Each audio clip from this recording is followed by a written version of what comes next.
नमो हरिहन्ताणम् नमो सिद्धाणं नमो आयरीयाणम् नमो वज्रायाणम् नमो लोये सवसाहुनम्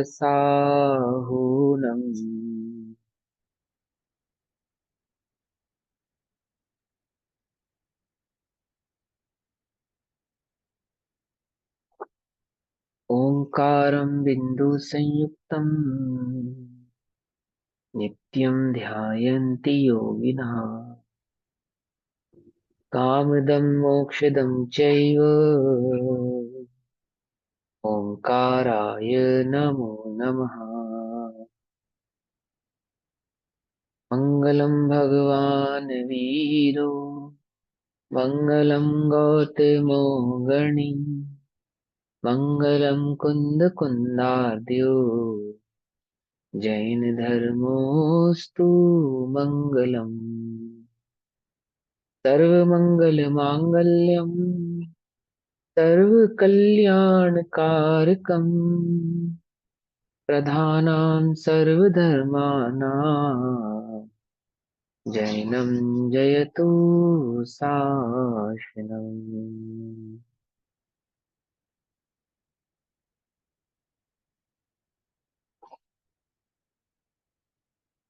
नमः समय साराय स्वानुभूत्या च कासते चित्स्वभावाय भावाय सर्वभावान्तरच्छिदे।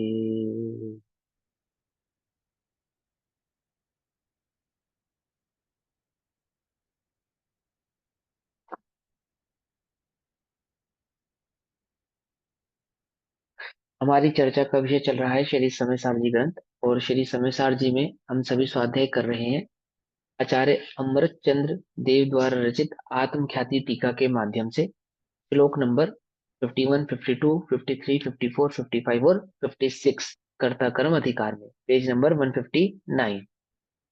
Page number 159। अब हमारा जो स्वाध्याय चलना है वो चलना है आज श्लोक नंबर 54 का। भाव क्या चल रहा है कि एक द्रव्य दो ही क्रियावादी नहीं होता, अर्थात एक द्रव्य की दो पर्याय यानी कि दो द्रव्य रूप पर्याय नहीं होती, दो द्रव्यों का कार्य नहीं करता है। प्रत्येक द्रव्य अपना अपना कार्य ही करता है, अपने रूप से ही क्रियामान होता है। अभेद रूप से कर्ता, कर्म और क्रिया एक ही द्रव्य में समाहित रहते हैं। दो द्रव्यों के बीच में कर्तापना नहीं होता। एक द्रव्य दो द्रव्य की क्रिया नहीं करता, एक द्रव्य दो द्रव्यों का कार्य नहीं करता। प्रत्येक द्रव्य की स्वतंत्र रूप से क्रिया अर्थात पर्याय होती है। उसी भाव को समझाने के लिए गाथा कलश नंबर 54 में आचार्य देव कहते हैं, नेकस्य हि कर्तारो द्वै सतो द्वै कर्मणि न चैकस्य नैकस्य च क्रिये द्वे एकमनेकम यतो न स्यात्। क्या कहते हैं कि एकस्य ही द्वे कर्तारो नस्तः, एक द्रव्य के दो कर्ता नहीं होते।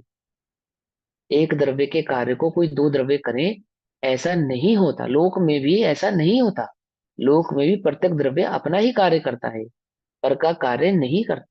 समझे ये बात कि घर में शक्कर खत्म हो गई तो नमक से काम चला लें, नमो रियंताणम नमो सिद्धाणम, नमक डाल दें और मीठा हो जाए दूध, ऐसा नहीं है। अब सामने वाले को क्या पता हमने नमक डाला है या मीठा डाला है, और नमक डाल देते हैं उसको मालूम ही नहीं चलेगा, उसको लगेगा मीठा डाला है। ऐसा नहीं होता है ना। एक द्रव्य दूसरे द्रव्य का कार्य नहीं कर सकता, लोक में भी नहीं होता। तो अलौकिक मार्ग में, मोक्ष मार्ग में, वस्तु स्वरूप में, वस्तु व्यवस्था में ऐसा कैसे हो सकता है ना।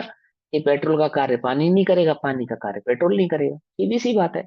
ऐसे ही जीव का कार्य पुद्गल नहीं करता और पुद्गल का कार्य जीव नहीं करता। एकस्य ही द्वय कर्तारो नस्ता। ये क्या पढ़ा रहे हो भैया, ये क्या पढ़ा रहे हो। हमें मालूम है नमक शक्कर का काम नहीं करता, शक्कर नमक का काम नहीं करती।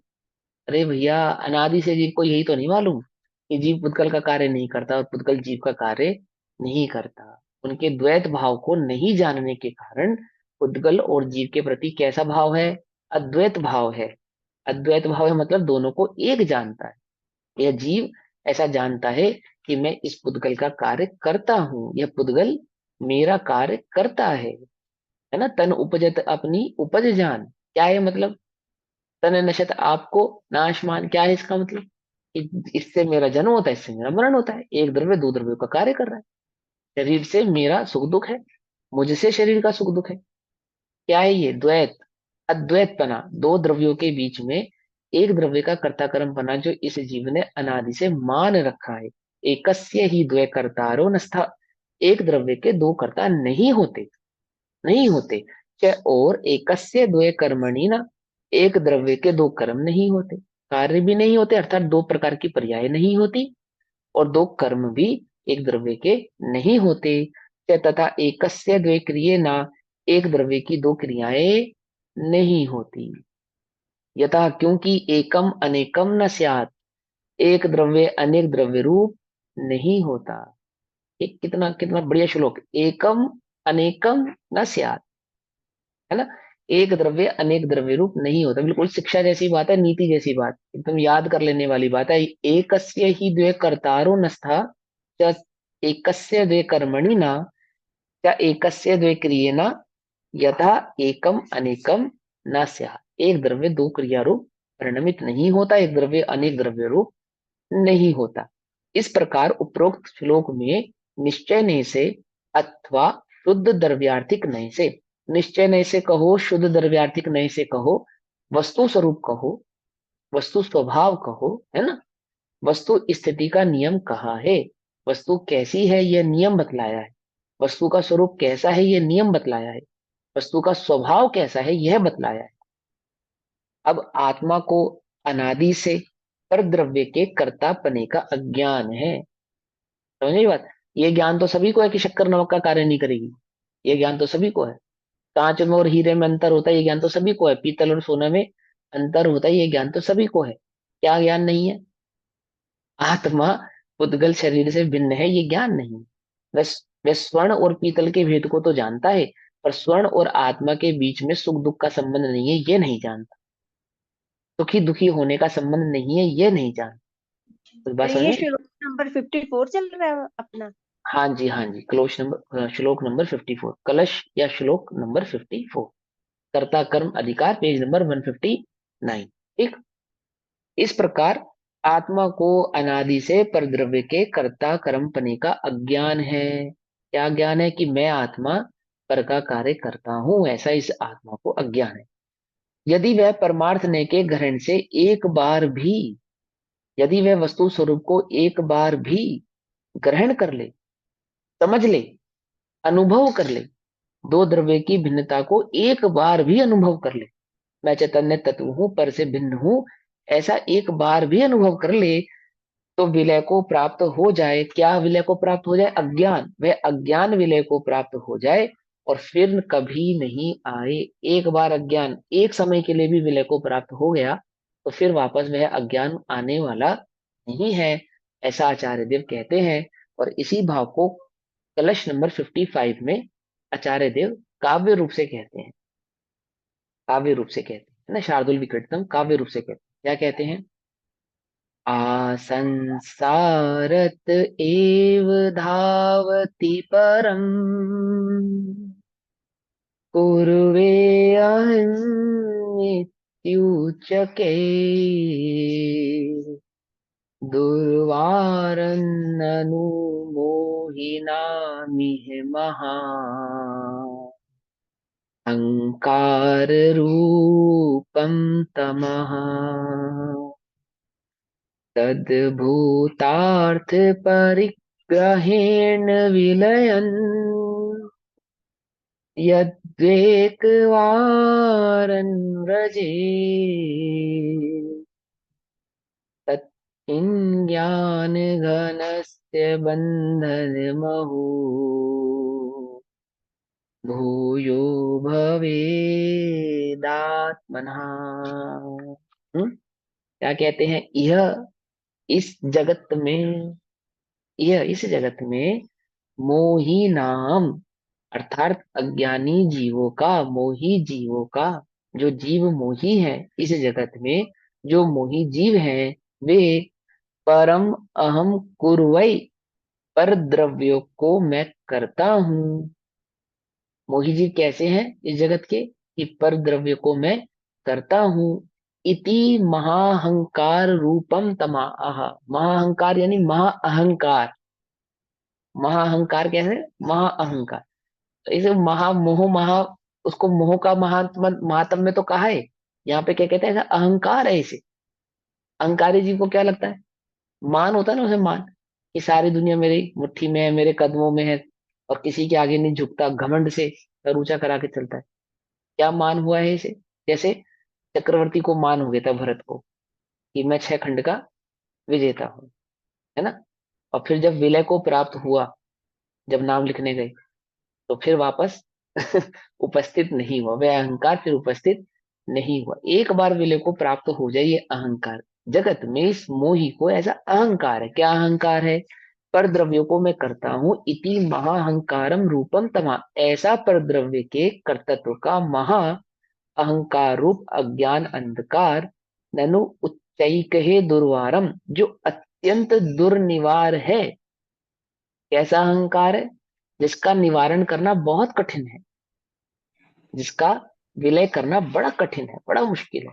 अज्ञानी को ऐसा अहंकार है, क्या अहंकार है वो, कि मैं परद्रव्य को करता हूं, ऐसा जो भाव दुर्निवार है, वह असंसारतः एव धावती, अनादि से संसार से चला आ रहा है। अनादि से ही इस मोही को ऐसा अहंकार अनादि से ही चला आ रहा है ना।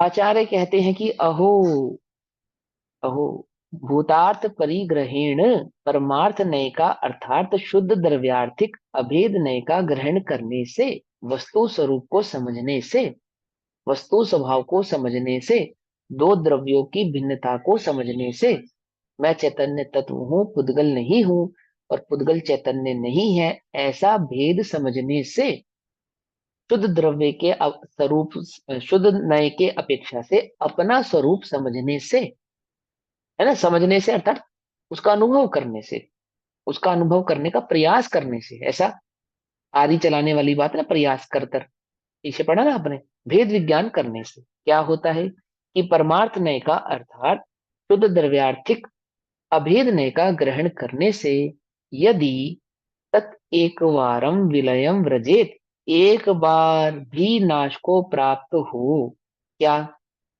वह अहंकार जो अनादि से इस जीव को चला रहा है, क्या, कि मैं पर का करता हूं, और पर मेरा करता है। समझ में बात, देखो अन्यथा नहीं समझना, अन्यथा नहीं समझना। एक, आजकल कुछ लोगों को ऐसा जुनून भी सवार है, कि मैं जिन धर्म की पताका को फहराऊंगा, मैं प्रचार करूंगा तो प्रचार होगा, मेरे प्रचार करने से जैन धर्म का प्रचार होगा। उल्टा नहीं पकड़ना, अच्छी बात है, उनकी भावनाओं को मैं कुछ गलत नहीं कह रहा हूं, लेकिन वे यदि ऐसे अहंकार में जी रहे हैं, कि मेरे प्रचार करने से प्रचार होगा, मैं प्रचार करने का नियम लेता हूं, तो गलत है वो, सही नहीं जा रहे, वो गड़बड़ कर रहे हैं। आचार्य देव कहते हैं जो भिन्न जानते हैं, एक बार भी जो भिन्न जानते हैं, एक बार भी जो इस वस्तु स्वरूप को जानते हैं, कि मैं पर का करता नहीं हूं, ऐसा जानते हैं, एक भी पर्याय का परिणमन कराने वाला मैं नहीं हूं, जो ये बात जानते हैं, वे कैसे हैं, कैसे हैं, कि उनके ज्ञान का उद्योत होता है, ज्ञान का प्रकाश होता है, कैसा प्रकाश होता है, केवल ज्ञान में कन्वर्ट हो जाता है वो। जिनका उद्यम ऐसा नहीं है कि मैं जगत के जीवों को केवल ज्ञान प्रकट कराऊं, जिनका उद्यम ऐसा है कि वह स्वयं को पर से भिन्न जानते हैं, उन्हें स्वतः ही केवल ज्ञान रूपी सूर्य का उदित उदयमान होता है। समझ नहीं समझे, और वे क्या होते हैं, ऐसे आराधक ही सच्चे प्रचारक होते हैं, स्वयं ही हो जाता है ऐसे प्रचार। मैं उल्टा नहीं पकड़ना भैया, उल्टा नहीं पकड़ना, कि कोई समझे कि हम प्रचारकों का विरोध कर रहे हैं, विरोध नहीं कर रहे, लेकिन किसी को ऐसा मान हो गया है।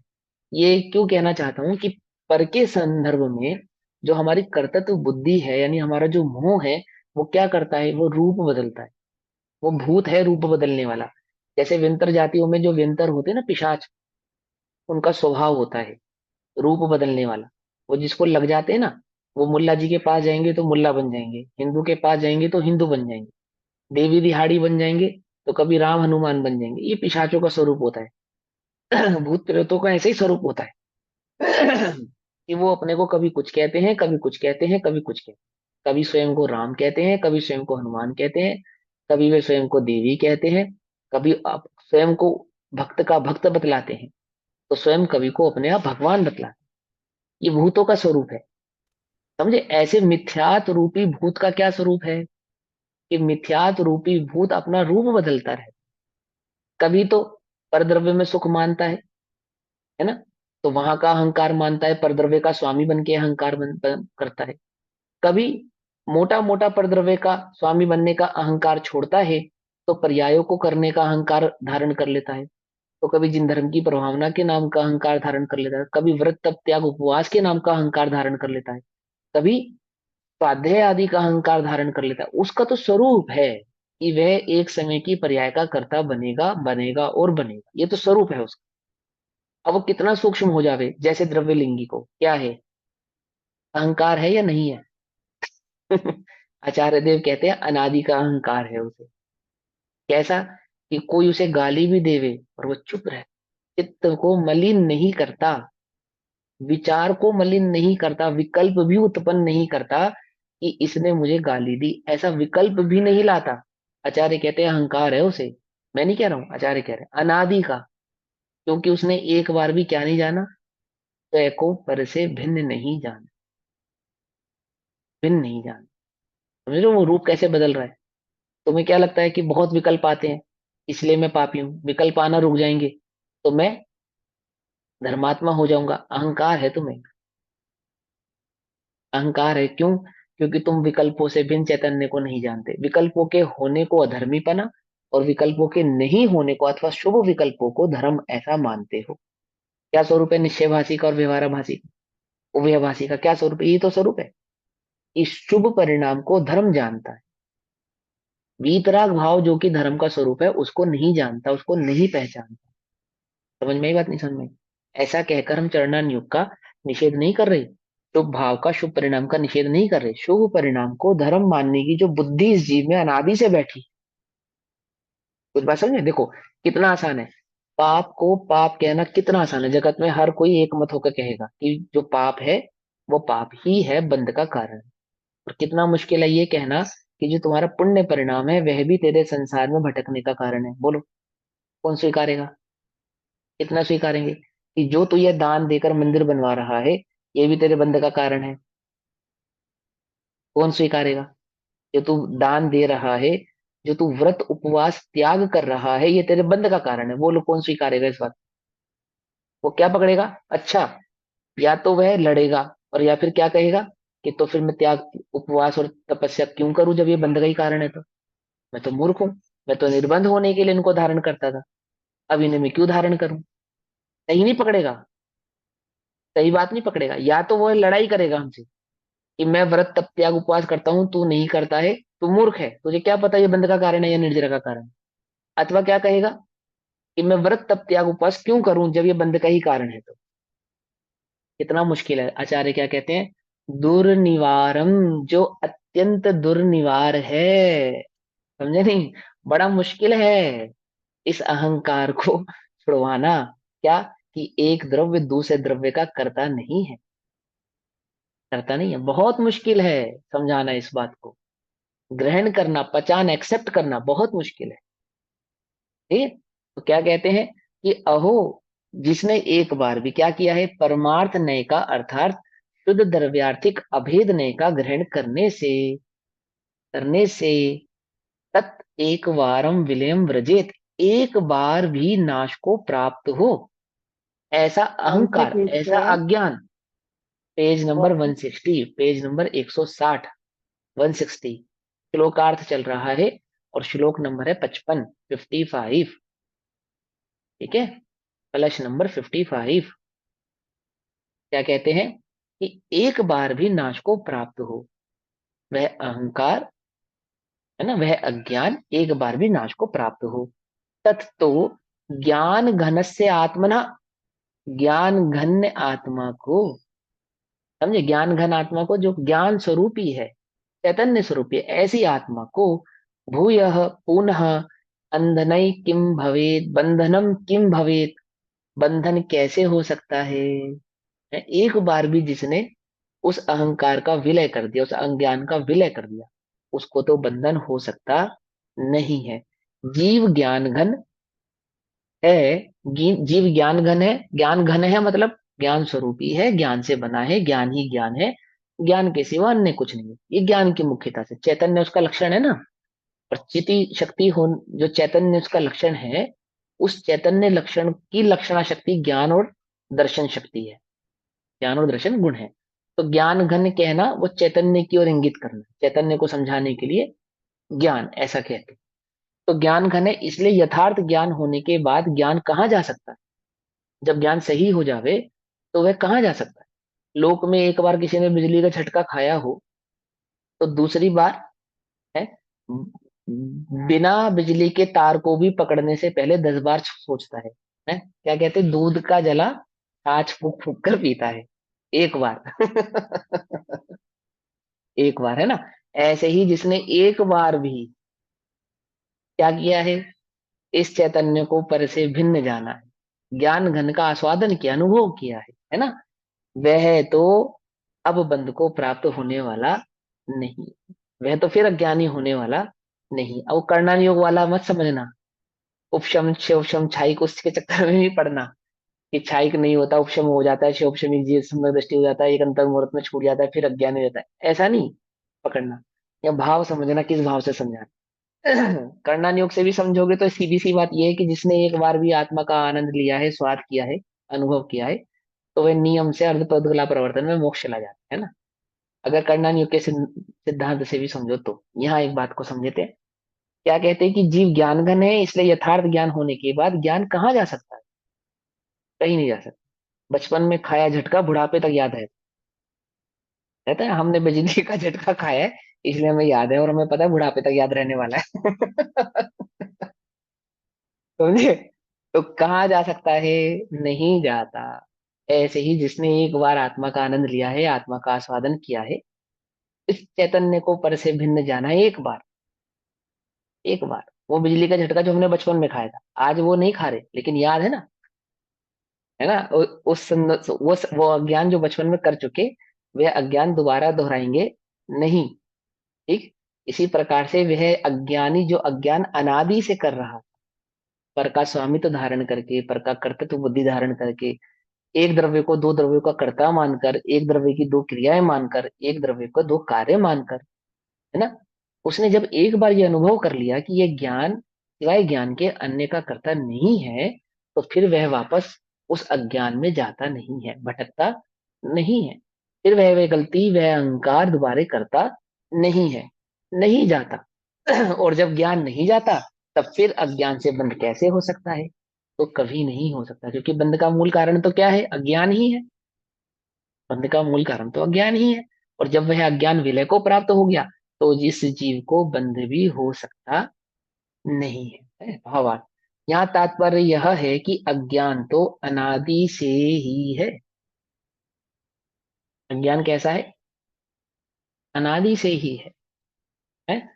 पहले ज्ञानी था, फिर अज्ञानी हो गया, ऐसा नहीं। अनादि से ही अज्ञानी, परंतु परमार्थ ने के ग्रहण से, वस्तु स्वरूप के ग्रहण से, वस्तु स्वरूप को जानने से, वस्तु स्वरूप को समझने से, वस्तु स्वरूप मतलब क्या, द्रव्य गुण पर्याय से वस्तु के स्वरूप को समझना, प्रमाण ने निक्षेप से वस्तु के स्वरूप को समझना, युक्ति आदि से, चिंतन आदि से वस्तु स्वरूप को समझना, कौन का स्वरूप क्या है ना, नाम आदि होते हैं, इनका स्वरूप क्या है, पर क्या है, निज क्या है, ऐसे चैतन्य और पुद्गल आदि के बीच के भेद को बुद्धि पूर्वक समझना, भली प्रकार से समझना।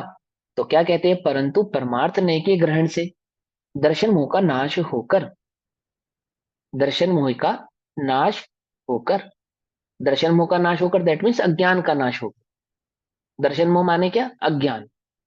वस्तु स्वरूप को समझना माने क्या, ज्ञान। यानी उस चैतन्य का जब अनुभव होता है, मैं चैतन्य तत्व आत्मा हूं, ऐसा अनुभव करने पर वह जो दर्शन मोह का नाश होता है, अर्थात उस अज्ञान का जो नाश होता है, मिथ्यात्व का जो नाश होता है, एक बार यथार्थ ज्ञान होकर छायिक सम्यक उत्पन्न हो तो पुनः मिथ्यात्व ना आवे। आपको समझाने के लिए लिखी है बात।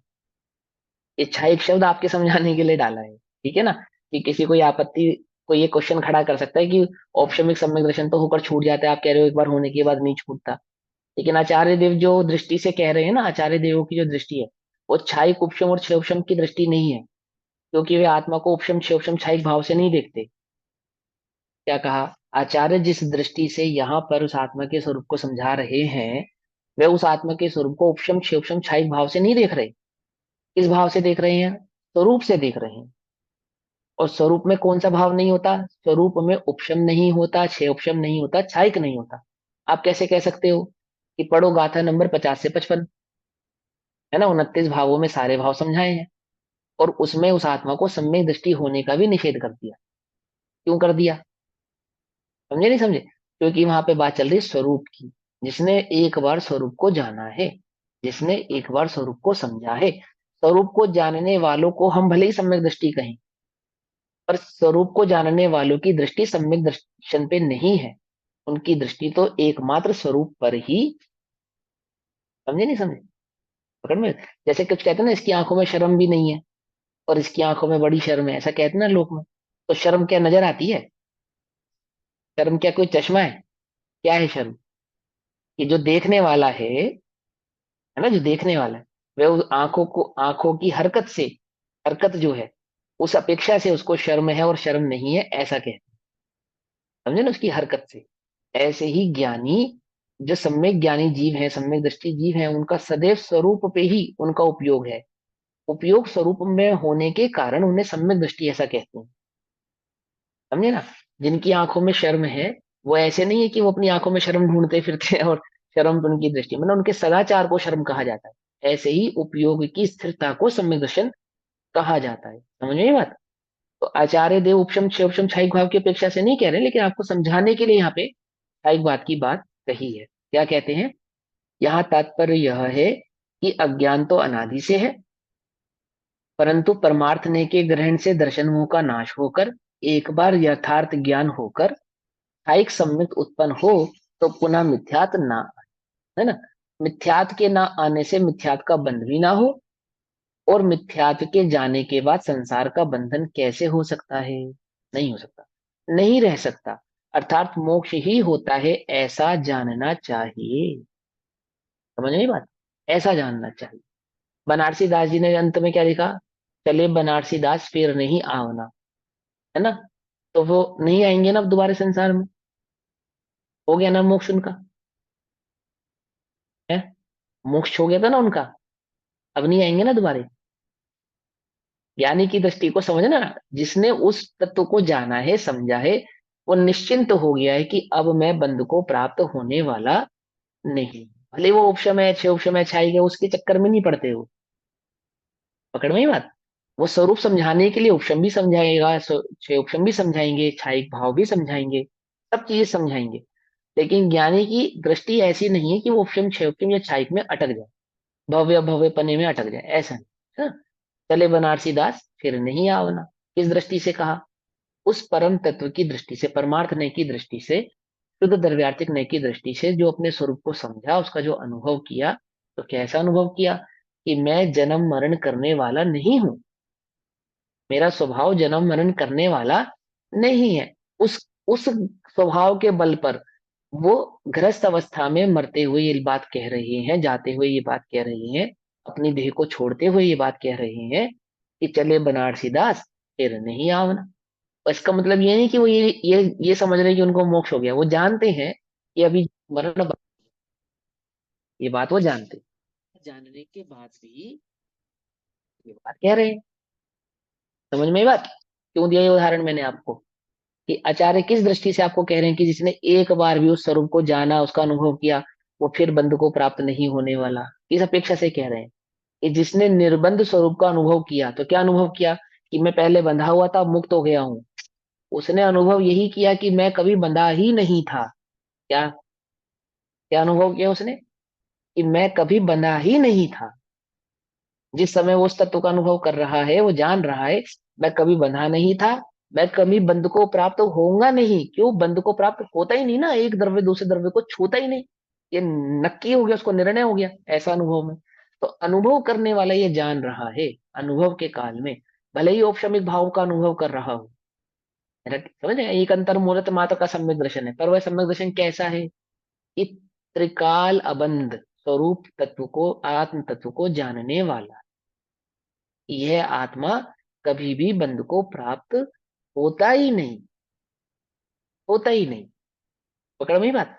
ऐसा नहीं समझना कि क्षायिक भाव वालों के लिए ही ये बात लिखी जा रही है, यहाँ आत्म तत्व के लिए ये बात समझाई जा रही है कि परमार्थ से वस्तु का स्वरूप कैसा है, इस आत्मा का स्वरूप, इस आत्मा का स्वभाव कैसा है। तो बात समझ में आई? चले आगे। चलो। नहीं रह सकता अर्थात मोक्ष ही होता है, ऐसा जानना चाहिए। अब पुनः विशेषता पूर्वक कहते हैं, अब इसी बात को और विशेष पूर्वक एक और श्लोक के माध्यम से, कलश के माध्यम से कहते हैं। कलश नंबर 56। आत्मभावन करोत्तात आत्मभावन करोत्यात्मा परभावन सदा परः आत्मेव हात्मनो भावः परस्य पर एव ते। आत्मा, आत्मा तो सदा आत्मभावान अपने भावों को करोति अर्थात करता है। क्या है आत्मा का भाव? तुम आत्मा हो? अच्छा। आत्मा हो या नहीं हो? है। आत्मा हो या नहीं हो? है? कौन सी आत्मा हो? स्थिर आत्मा हो, भटकती आत्मा हो? समझे नहीं समझे? हाँ, आम आत्मा है। मिथ्या दृष्टि की आत्मा तो भटकती आत्मा कहलाए, स्वरूप स्थित आत्मा को स्थिर आत्मा कहलाए। वो संसार में भटकने वाली आत्मा की बात नहीं चल रही है। ठीक है ना, उसको भी आत्मा कहते हैं, वो भूत पिशाच आदि को। वहां नहीं, मैं आत्मा हूँ। आत्मा तो कैसा है कि सदा अपने भावों को करता है, अपने भावों को करता है, दैट मीन्स एकमात्र ज्ञान आदि गुणों का ही करता है। नान दंसन समग्र ज्ञान दर्शन आदि गुणों का ही करता है, अन्य का करता नहीं है। क्या निर्णय है तुमको? मैं क्रोध का करता हूँ, मैं मान का करता हूँ, मैं माया का करता हूँ, मैं इसका करता हूँ, मैं उसका करता हूँ, इसका भला करता हूँ, उसका भला करता हूँ, उसका सुखी करता हूँ, उसको दुखी करता हूँ, ये मान्यता है तुम? अथवा पर मेरे सुख दुख का, भले बुरे का, कषाय आदि पाप आदि का, मेरे पाप आदि उदयों का करता है? क्या मान्यता है तुमको कि आत्मा तो एकमात्र सदा क्या करता है? अपने भाव को करता है। ठीक। और पर द्रव्य पर भावान, पर के भावों को करता है, पर अपने भावों को करता है। आत्मा अपने भावों को करता है, पर द्रव्य अपने भावों को करता है। ये दोनों एक दूसरे के भावों को नहीं करते। ठीक। क्योंकि जो आत्मन भावा अपने भाव हैं, तो आत्मा एव आप ही है। और जो परस्य ते पर के भाव हैं, सो पर एव पर ही है। ऐसा नियम। अपना भाव अपना ही है, पर का भाव पर का ही है। पर भाव, पर भाव से भिन्न, भिन्नात्मा है ना, पर के परिणाम से, पर भाव से आत्मा कैसा है? भिन्न है। आत्मज्ञानम स्वयं ज्ञानम, ज्ञान के सिवा अन्य कुछ करता नहीं है। मेरा स्वभाव कैसा है? मेरा क्रोधी मेरा स्वभाव है, ऐसा नहीं। उसका स्वभाव बड़ा क्रोध वाला है, ऐसा नहीं। यहाँ परमार्थ की बात चल रही है। आत्मा कैसा है कि ज्ञान दर्शनादि गुणों से निर्मित बना होने के कारण एकमात्र ज्ञान दर्शनादि गुणों का ही करता है, यही आत्मा का भाव है। और इसी भाव का मुनिराज अनुभव करते हैं, आचार्य अनुभव करते हैं, और इसी भाव से जगत के सभी जीवों को देखते हैं। देखते हैं तभी तो वीतरागता आती है ना, नहीं तो वीतरागता कैसे आएगी? फिर तो वीतरागता नहीं आएगी अगर सभी जीवों को इस भाव से नहीं देखेंगे तो। है ना? तो सभी जीवों को इसी भाव से देखते हैं, उपसर्गकर्ता को भी और उपसर्ग हर्ता को भी। है ना? विघ्नकर्ता और विघ्न हर्ता दोनों को कैसे देखते हैं? इसी भाव से देखते हैं। क्या?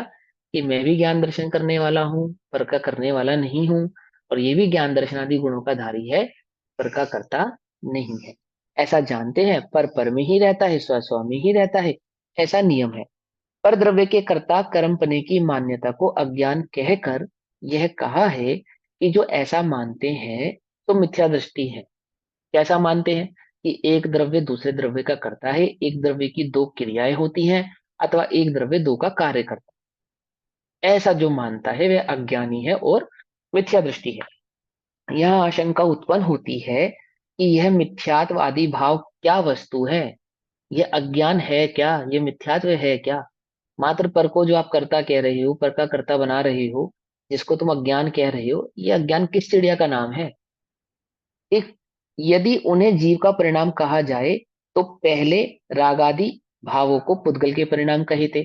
याद आ गया, हमने पहले ही आपको इस बात के से इंगित करा दिया ना, कि यदि आप उनको जीव का कह रहे हो, इन रागादिक भावों को जीव का कहोगे, जो कि आपने अभी पीछे क्लिशों में कहा, तो आप उससे पहले तो उनको पुद्गल का कह रहे थे कि राग पुद्गल का है, और आपने कहा रागादिक परिणाम का कर्ता आत्मा है। तो दो बातें हो गई ना आपकी। तो हम तो आपकी बात नहीं समझ पा रहे कि ये रागादिक, हालांकि इन रागादिक का कर्ता है कौन, है किस चिड़िया का नाम, ये मिथ्यात्व या अज्ञान। तो क्या पूछा है यहाँ पे, यह मिथ्यात्वादी भाव क्या वस्तु है, यदि उन्हें जीव का परिणाम कहा जाए तो पहले रागादिक भावों को पुद्गल के परिणाम कहे थे। उस कथन के साथ विरोध आता है। और यदि उन्हें पुद्गल के परिणाम कहे जाए तो जिसके साथ जीव के को कोई प्रयोजन नहीं है, उसका फल क्यों प्राप्त करे ये जीव, है ना। तो इस आशंका को दूर करने के लिए अब गाथा कहते, ये क्वेश्चन खड़ा हो सकता है कि पहले आपने उसको पुद्गल का कहा था और फिर आपने यहाँ पे उसको जीव का कहा, तो पुद्गल का कहने पर जीव उसका परिणाम क्यों भोगे, है ना। और अगर उसका जीव करता है तो आपने उसको पुद्गल का क्यों कहा। तो उस कंफ्यूजन को दूर करने के लिए गाथा नंबर 87 कहते हैं, गाथा नंबर 87, गाथा नंबर 87 कर्ता कर्म अधिकार में हमें ये समझाएंगे कि मिथ्यात्व भाव एक्चुअल में क्या है, इस कैसे समझना, राग का कर्ता आत्मा है या नहीं है, राग आत्मा में उत्पन्न होता है तो कैसे उत्पन्न होता है, आत्मा रागी है ये कहने के पीछे क्या तात्पर्य है, और आत्मा रागी नहीं है ये कैसे संभव है, वो सब बातों को समझाएंगे। अब यहाँ से आपको समझाना शुरू करें। तो गाथा नंबर 87 में कहते हैं, मिच्छतम पुंडूविहम जीवम जीवम तहेव अन्नाणम अविरधि जोगो मोहो मोहादिया इमे भावा। हम्म? मिच्छतम, मिच्छतम, मिथ्यात्व आदि, मिच्छतम मिथ्यात्व, जो मिथ्यात्व कहा गया है ना, मिच्छतम जो मिथ्यात्व कहा गया, पूर्णम और दुविहम दो प्रकार का है। ये मिथ्यात्व दो प्रकार का है। कौन कौन सा, ग्रहित और अग्रहित। नहीं, यहाँ पे वो वाला मिथ्यात्व नहीं चल रहा। ग्रहित और अग्रहित दो प्रकार का है, ऐसे मिथ्यात्व में को यहाँ पे नहीं समझा रहे हैं। ठीक है, यहाँ पे थोड़ा सा अलग तरीके से समझा रहे हैं इस मिथ्या भाव को। तो ध्यान से समझना कि मिच्छतम पुनः दुविहम, ये मिथ्यात्व जो कहा गया वह दो प्रकार का है। जीवम जीवम, जीव और अजीव रूप, यानी कि जीव मिथ्यात्व और अजीव मिथ्यात्व। तो आप ये भी मत समझना कि जीव संबंधी मिथ्यात्व और अजीव संबंधी मिथ्यात्व, ऐसा नहीं। मिथ्यात्व एक ही होता है, एक ही प्रकार का होता है, उल्टी मान्यता या अज्ञान भाव को मिथ्यात्व कहते हैं। आचार्य देव यहाँ समझाएंगे आपको कि जीव का भी हमने मिथ्यात्व कहा, यानी रागादि भाव कहे, और पुद्गल के भी कहे। तो कैसे तो जीव के हैं और कैसे पुद्गल के हैं, तो उसको समझाने के लिए वे समझाएंगे कि ये मिथ्यात्व दो प्रकार का है, इसमें दो भेद है। एक जीव संबंधी भेद है और एक अजीव संबंधी भेद है, यानी एक ऐसा मिथ्यात्व जिसका कर्ता अजीव है, और एक ऐसा मिथ्यात्व जिसका कर्ता जीव है। कि अजीव भी मिथ्यात्व करता है, ये तो हमने पहली बार सुना, हमें तो अभी तक लगता था कि जीव ही मिथ्या दृष्टि है। अब आप कह रहे हो कि अजीव भी मिथ्या दृष्टि है। क्या क्वेश्चन समझ में आ रहा है, नहीं आ रहा है। कि भैया अभी समझाते हैं, अजीव मिथ्या दृष्टि नहीं है, अजीव मिथ्यात्व नहीं करता है। ठीक है ना, समझो ध्यान से क्या कहते हैं। तो फिर कौन करता है, तो उस भाव को ध्यान से समझना। ये क्वेश्चन मैंने जानबूझ के उठाए हैं, जानबूझ के उठाए ताकि आप थोड़ा सा दिमाग खोल के समझो इस बात को। मिच्छतम पूर्ण दुविहम जीव जीवम जीवम, ये जो मिथ्यात्व कहा है ये दो प्रकार से कहा है, जीव और अजीव का। तही उसी प्रकार अन्नाणम, उसी प्रकार से अज्ञान को जानना, मिथ्यात्व या अज्ञान जानना। अविरदम अविरति, जोगो योग, मोहो मोह, ओहादिया क्रोधादिक इमे भावा, ये सब जो भाव हैं, इनको जीव और अजीव के भेद से दो प्रकार का जानना। बंध के पांच कारण कौन कौन से? मिथ्यात, अवृत्ति, कषाय, योग और प्रमाद। ठीक, ये पांच कारण, इनको जीव और अजीव के भेद से दो प्रकार का समझना। यह बात आचार्य देव यहाँ पे आपको समझा रहे हैं। कैसे? हिंदी में पढ़ते पहले। मिथ्यात्व जीव अजीव दो विध, उभय विध अज्ञान है, अविरमण योग मोह अरू, क्रोधादि उभय प्रकार हैं। मिथ्यात्व के भी दो भेद कहे, और अविरमण यानी अविरति, योग, मोह और क्रोधादि कषायों को भी दो प्रकार से, उभय प्रकार से कहा है। क्या कहते हैं? टीका भी पढ़ेंगे, गाथार्थ पढ़ते हैं पहले। पुनः और मिथ्यात्वम, जो मिथ्यात्व कहा है वह द्विविधम, दो प्रकार का है। ये मिथ्यात्व जो कहा है दो प्रकार का है। किस दृष्टि से समझा रहे हैं? आपने सवाल ये किया कि आप कभी कहते हो कि रागादिक भाव पुद्गल के हैं, और कभी आप ये कहते हो कि रागादिक भाव जीव के हैं। तो हमें नहीं समझ में आ रहा कि जीव के हैं या पुद्गल के हैं। तो आचार्य देव समझा रहे हैं ये दो बात, इनमें दो भेद हैं। एक जीव की अपेक्षा से है, और एक पुद्गल की अपेक्षा से है। समझिए बात, ध्यान से समझना, एक बात हमेशा याद रखना।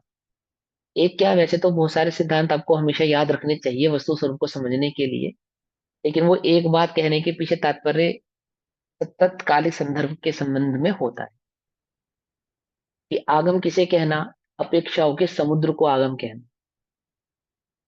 अपेक्षाओं का समूह मात्र नहीं, अपेक्षाओं का समुद्र है आगम। क्या कहा? कुछ बात समझे नहीं? क्योंकि वस्तु स्वतंत्र है ना। और कितनी स्वतंत्र है?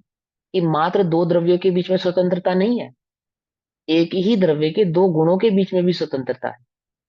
और मात्र दो गुणों के बीच में स्वतंत्रता नहीं है, एक ही गुण की दो पर्यायों के बीच में स्वतंत्रता है। वस्तु इतनी स्वतंत्र है। अब इतनी स्वतंत्र वस्तु को समझाना है ना, तो प्रत्येक अपेक्षा भिन्न हो जाएगी। नहीं समझ में आया? कोई बात नहीं, मैं समझाता हूं। कि मात्र नमक और शक्कर भिन्न है इतना ही नहीं है, शक्कर की सफेदी मिठास से भिन्न है ऐसा भी है। ठीक। और मात्र शक्कर की मिठास और सफेदी के बीच में भिन्नता नहीं है, यह मिठास हलवे में जाकर अलग प्रकार से प्ररूपित हुई है और दूध में जाके अलग प्रकार से प्ररूपित हुई है। यह भी इसके अंदर एक भेद है। समझे नहीं समझे? नहीं समझे? इसका जो स्वाद है मिठास रूप का, वह मिठास भी हलवे और दूध में जाकर भिन्न भिन्न प्रतीत हो रहा। एक भेद ये भी है इसके अंदर, कि कैसे संभव है? कि अपेक्षाओं का समूह है, अपेक्षाओं का समूह है। हर बार जो कही जाएगी द्रव्य की अपेक्षा से भिन्न हो जाएगी, फिर द्रव्य की में ही गुणों की अपेक्षा से भिन्न हो जाएगी, और फिर गुणों में ही पर्याय की अपेक्षा से भिन्न हो जाएगी, और फिर पर्याय में ही प्राग भाव, प्रदंसा भाव की अपेक्षा से भिन्न हो जाएगी। जैसे मारीच और महावीर एक नहीं है, परंतु महावीर और मारीच एक ही है। महावीर और मारीच, महावीर मिथ्या दृष्टि है, ओ मारीच मिथ्या दृष्टि है, और महावीर परम अवगाढ़ सम्यक्त के धारी है। तो ये दोनों भिन्न है या एक है? कि एक ही है। कि कैसी बात करते हो? वे मिथ्या दृष्टि है, सम्यक दृष्टि है? कि वे ना मिथ्या दृष्टि है ना सम्यक दृष्टि है, मात्र आत्मा है। कि अभी तो आप कह रहे थे वो मिथ्या दृष्टि और सम्यक दृष्टि है। यहाँ पे तब ये अपेक्षा तो, आ गया फिर। हाँ, अपेक्षाओं का समूह है, समूह समुद्र है ये आगम। और अपेक्षाओं के समुद्र को जो, में जो तैरना सीख गया, क्या, अपेक्षाओं के समुद्र में जो तैरना सीख गया, वो अटकेगा नहीं। वो कैसा हो जाएगा? निहाल हो जाएगा। कैसा हो जाएगा? निर्भर हो जाएगा। कैसा हो जाएगा? अपेक्षाओं की भांति ही स्वतंत्र हो जाएगा। कुछ बात समझ में नहीं? अपेक्षा क्या करती है? अपेक्षा स्वतंत्र वस्तु के स्वरूप को समझाती है। स्वतंत्र होते हुए वस्तु के स्वरूप को बांधती है। क्या कहा? स्वतंत्र वस्तु स्वरूप को बांधती है। देखो, हम आजाद देश के भारत के नागरिक हैं या नहीं है? हमारा देश आजाद है या गुलाम है? आजाद है ना? आजाद है ना? हम आजाद है ना? मैं आजाद हूं, तो मैं जब मर्जी पार्लियामेंट में जा सकता हूँ, जब मर्जी रिजर्व बैंक में जा सकता हूँ, जब मर्जी बॉर्डर पे जा सकता हूँ, है ना? क्योंकि मैं तो आजाद हूँ। स्वतंत्र हूं या नहीं हूं? कि मैं स्वतंत्र हूं, परंतु स्वतंत्र होता हुआ भी सीमाओं में बना हूं, है ना? दोनों बातें आ गई ना इसके अंदर। ऐसी वस्तु स्वरूप कैसा है? स्वतंत्र है। अब स्वतंत्र को पकड़ना है, कैसे पकड़ेंगे? तो स्वतंत्र को पकड़ने के लिए अपेक्षाओं का सहारा लेना पड़ता है। स्वतंत्र वस्तु स्वरूप को समझने के लिए अपेक्षाओं का सहारा लेना पड़ता है। कैसा स्वतंत्र है? जो अपेक्षाओं से ही मात्र बांधा जा सके, ऐसा वस्तु स्वरूप स्वतंत्र है। और इन अपेक्षाओं का जो बंधन है, यानी अपेक्षाओं से स्वतंत्र वस्तु स्वरूप को बांधने का जो कार्य है, श्रम है, वो किसके पास है? कि एकमात्र जैन धर्म के पास है। समझे ना? और ये बात सिर्फ जैन कहते हैं ऐसा नहीं, अजैनों ने भी यही कहा है कि इनका स्यादवाद तो हमारी समझ में नहीं आता। है ना? इनका स्यादवाद हमारी समझ में नहीं आता कि क्या कहते हैं, कि है नहीं है भी और नहीं भी है। इनकी बात हमें समझ में नहीं आती। क्यों समझ में नहीं आती? कि हर किसी के बस की थोड़ी है। नदियों में तो कोई भी तैर लेगा, तालाबों में तो कोई भी तैर लेगा। बात है समुद्र में तैरने की, और तैर के समुद्र को पार करने की। समझे नहीं समझे? कुछ बात समझ में आई नहीं आई? तो ये तो हर किसी के बस की बात नहीं है। ये किसके बस की बात है? कि कोई ये आत्म रस का प्याला पिएगा कोई अनुभव वाला, है ना? तो कोई सम्यक दृष्टि, कोई ज्ञानी ही इस बात को समझ पाते हैं, जान पाते हैं। ठीक? तो इस बात को हमेशा याद रखना। आगम क्या है? अपेक्षाओं का समुद्र है। ठीक? और समुद्र की उन अपेक्षाओं को ही समझोगे तो स्वतंत्र वस्तु स्वरूप को भली प्रकार से समझ पाओगे। अब यहाँ पे उसी स्वतंत्रता का चमत्कार आपको दिखने वाला है। उन्हीं अपेक्षाओं का चमत्कार यहाँ से आपको समझ में आने लगेगा, अगर आप ध्यान से समझोगे तो क्या कहते हैं कि आपने कहा कि राग का कर्ता आत्मा है, और आपने ये भी कहा कि रागादिक भाव का कर्ता पुद्गल है। अब रागादिक भाव का कर्ता आत्मा है या पुद्गल है, हमें समझ में नहीं आया। तो आचार्य कहते हैं कि ये जो रागादिक मिथ्यावादी भाव है, ये दो प्रकार से है। एक जीव की अपेक्षा से है, और एक पुद्गल की अपेक्षा से। जो पुद्गल की अपेक्षा से है उनका कर्ता पुद्गल है, और जो जीव की अपेक्षा से उनका कर्ता जीव है। तो वह कैसे कैसे अपेक्षाएं हैं वो समझाएंगे यहाँ पे। क्या कहते हैं? पुनः मिथ्यात्वम, जो मिथ्यात्व कहा है वह द्विविधम, दो प्रकार का है। जीव अजीव, एक जीव मिथ्यात्व और एक अजीव मिथ्यात्व। तथा एव, और उसी प्रकार अज्ञानम, अज्ञान को भी जानना, अविरति को भी जानना, योग को भी जानना, मोह को भी जानना, और क्रोधादि कषायों को भी जानना। यह सर्वभाव जीव और अजीव के भेद से दो प्रकार के होते हैं। ठीक? टीका। मिथ्या दर्शन, अज्ञान, अवृत्ति इत्यादि जो भाव हैं, वे प्रत्येक, ये सभी भाव, और कैसे? अलग अलग। मिथ्यात, अवृत्ति, योग, प्रमाद, कषाय, ये सभी भाव, ये प्रत्येक प्रत्येक भाव कैसे हैं? मयूर और दर्पण की भांति। एक मोर है जो दर्पण के सामने खड़ा है। एक मोर है, इसके सामने खड़ा है, दर्पण के सामने खड़ा है। तो दर्पण में क्या दिखाई दे रहा है? दर्पण में क्या दिखाई दे रहा है? मोर, है ना? हम अपने को मोर समझ लो, हम हैं और दर्पण के सामने खड़े हैं। तो दर्पण में कौन दिखाई दे रहा है? कि हम दिखाई दे रहे हैं। तो अब दो क्वेश्चन है यहाँ पे कि दर्पण में कौन दिखाई दे रहा है। तो हम कहेंगे कि मैं स्वयं को दर्पण में देख रहा हूं। तो क्वेश्चन नंबर टू, क्या मैं दर्पण में हूं? क्या कहा? कि भले ही मैं दर्पण में दिखाई दे रहा हूं, परंतु मैं दर्पण में नहीं हूं। कुछ बात समझ में आई या नहीं? है ना? मैं दर्पण में दिखाई दे रहा हूं, परंतु मैं दर्पण में नहीं हूं। जब मैं दर्पण में नहीं हूं तो फिर मैं दर्पण में दिखाई कैसे दे रहा हूं? कि भैया हिमांशु भैया घर में है, कि दिखाई तो नहीं दे रहे। घर में नहीं है तभी तो नहीं दिखाई पड़ेंगे ना, घर में होंगे तो दिखाई पड़ेंगे। दर्पण में दिखाई पड़ रहे कि हाँ तो दर्पण में है, कि दर्पण में नहीं है।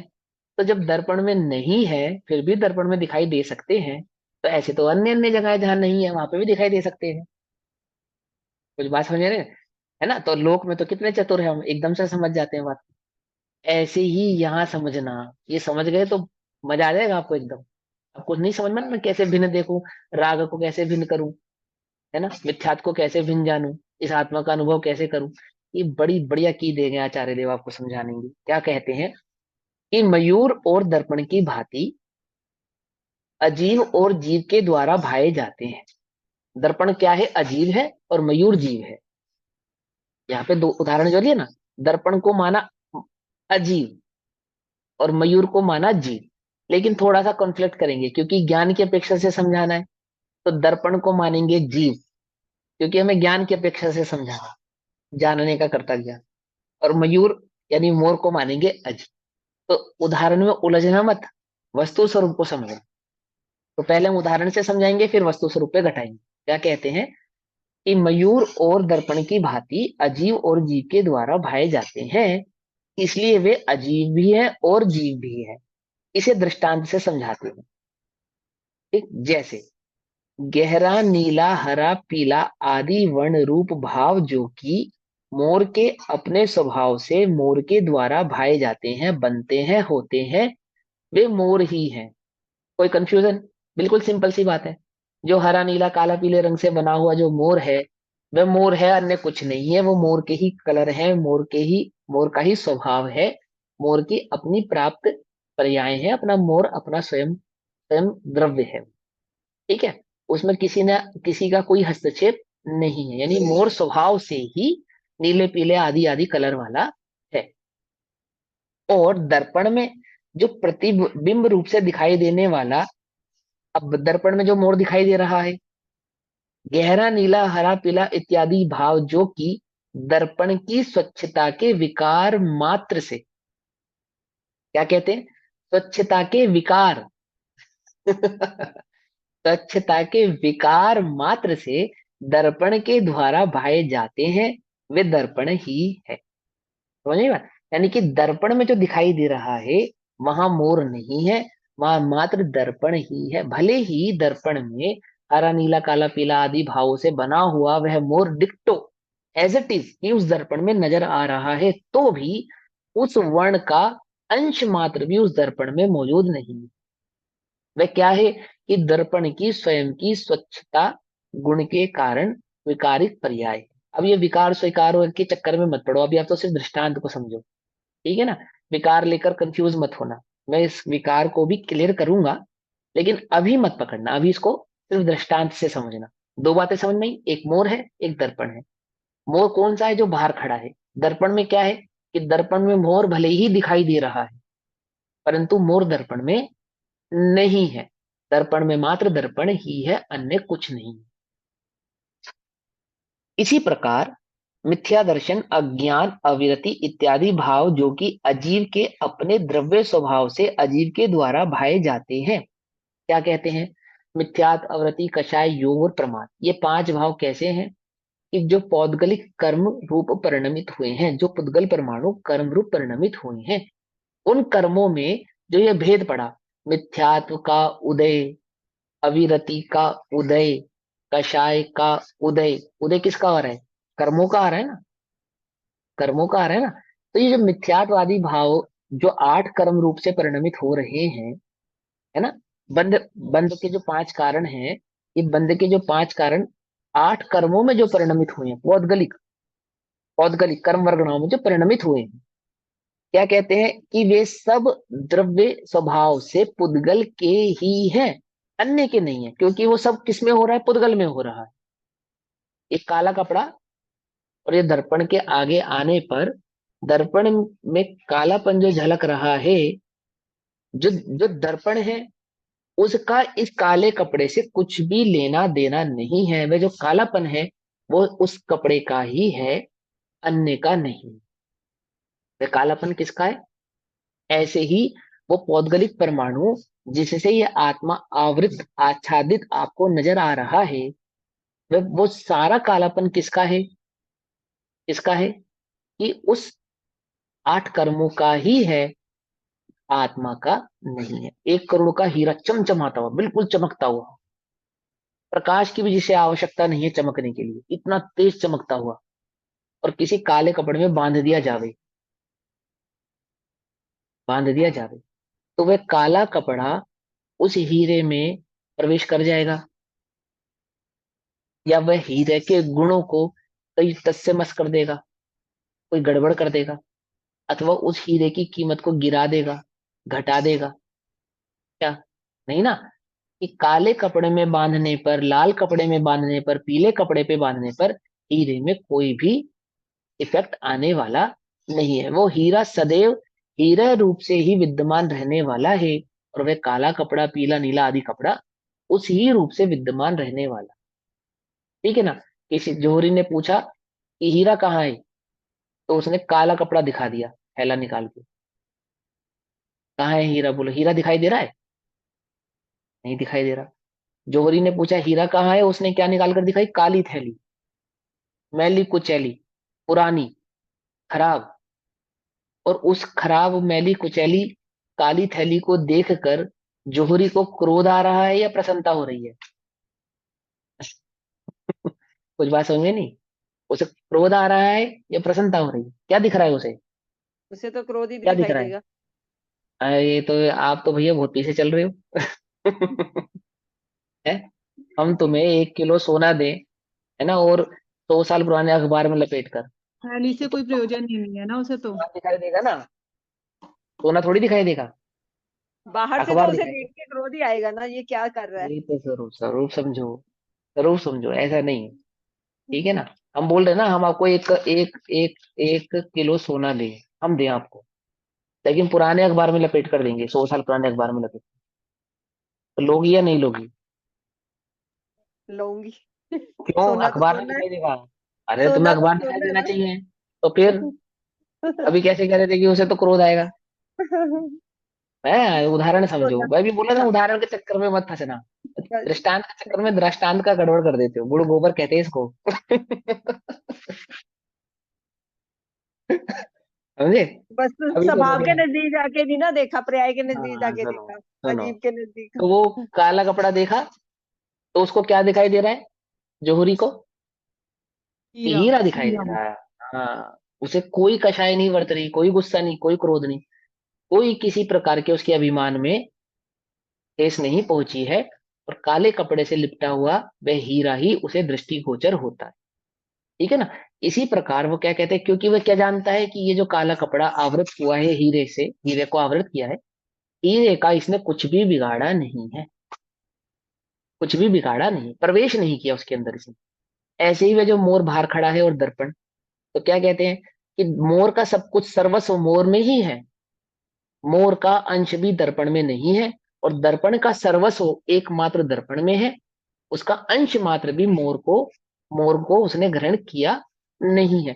इसी प्रकार जो 8 कर्मादि पौद्गलिक भाव इस जीव में रिफ्लेक्ट हो रहे हैं, 5 कर्म, 5 बंध की अपेक्षा से, मिथ्यात्वृत्ति, कषाय योग आदि प्रमाण आदि की अपेक्षा से, वो सब पुद्गल के ही है, पौद्गलिक भाव ही है।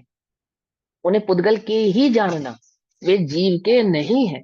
मिथ्यात्व कर्म का उदय, अज्ञान का उदय, अयोक्षमक आदि भावों के उदय, और प्रमाद आदि का उदय, उसे क्या जानना?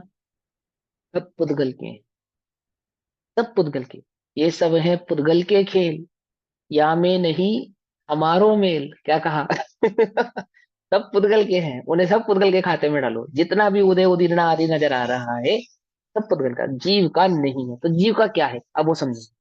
इसी प्रकार मिथ्या दर्शन, अज्ञान, अवृत्ति इत्यादि भाव जो कि अजीव के अपने द्रव्य स्वभाव से अजीव के द्वारा भाए जाते हैं, वे अजीव ही हैं। और मिथ्या दर्शन, अज्ञान, अवृत्ति इत्यादि भाव जो कि चैतन्य के विकार मात्र से, चैतन्य का स्वभाव कैसा है? चैतन्य का स्वभाव है जानना और देखना, ठीक है ना। तो जो भी उसके समक्ष आता है उसमें वो रिफ्लेक्ट हो जाता है, उस ज्ञान में झलकता है।